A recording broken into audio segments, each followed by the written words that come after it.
আসসালামু আলাইকুম। আমি ডক্টর নাজমুল হুদা, এমবিবিএস রাজশাহী মেডিকেল কলেজ। আজকে আমরা অ্যান্টিবায়োটিক রেজিস্ট্যান্ট নিয়ে কথা বলব। অ্যান্টিবায়োটিক রেজিস্ট্যান্টটা কী জিনিস? মূলত হচ্ছে অ্যান্টিবায়োটিক রেজিস্ট্যান্ট হচ্ছে এমন একটা জিনিস যেখানে একটা অ্যান্টিবায়োটিক দিয়ে কোনো একটা জীবাণুকে মারা সম্ভব হবে না। কেন সম্ভব হবে না? সেটা হচ্ছে যে ধরুন আপনি একটা অ্যান্টিবায়োটিকের ডোজ থাকে ৭ দিন। সেখানে আপনি ২ দিন বা ৩ দিন খেয়েছেন, কোনো একটা অসুখ হয়েছিল, তখন আপনাকে কোনো একজন দোকানি বা ফার্মাসিতে গিয়ে যে আপনি ওষুধটা নিয়েছেন সেটা ২-৩ দিনের জন্য নিয়েছেন। হয়তোবা আপনার ৭ দিন খাওয়া প্রয়োজন ছিল।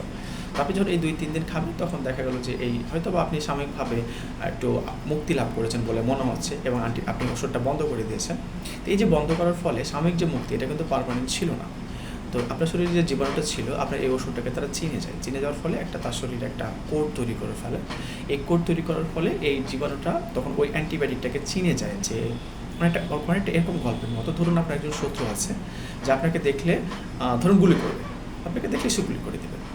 তা আপনি যদি বুলেট প্রুফ ড্রেস পুরো শরীরে একদম পেঁচায় ফেলেন, পুরো শরীরটাকে যে বুলেট প্রুফ ড্রেস আপনি একদম পা থেকে মাথা পর্যন্ত পুরো পরে আছেন, তাহলে আপনাকে গুলি করলে কিন্তু আপনার মরার চান্স নেই তার ওই গুলি দিয়ে আর কি।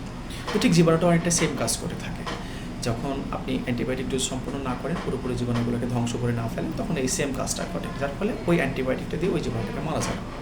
তো ধরুন আপনারা এই যেটা হয় যে যখন কোনো ওষুধ খান এই যে অল্প সময় ডোজ সম্পূর্ণ না করে, তখন এভাবে একের পর এক জীবাণুর বিরুদ্ধে ওষুধগুলো কাজ করতে অক্ষম হয়ে যায়। এটাই হচ্ছে মূলত অ্যান্টিবায়োটিক রেজিস্ট্যান্ট। তো এটা হলে যেটা হবে যে এমন একটা সময় আসবে যখন আমরা অ্যান্টিবায়োটিকগুলো খুঁজে পাবো না।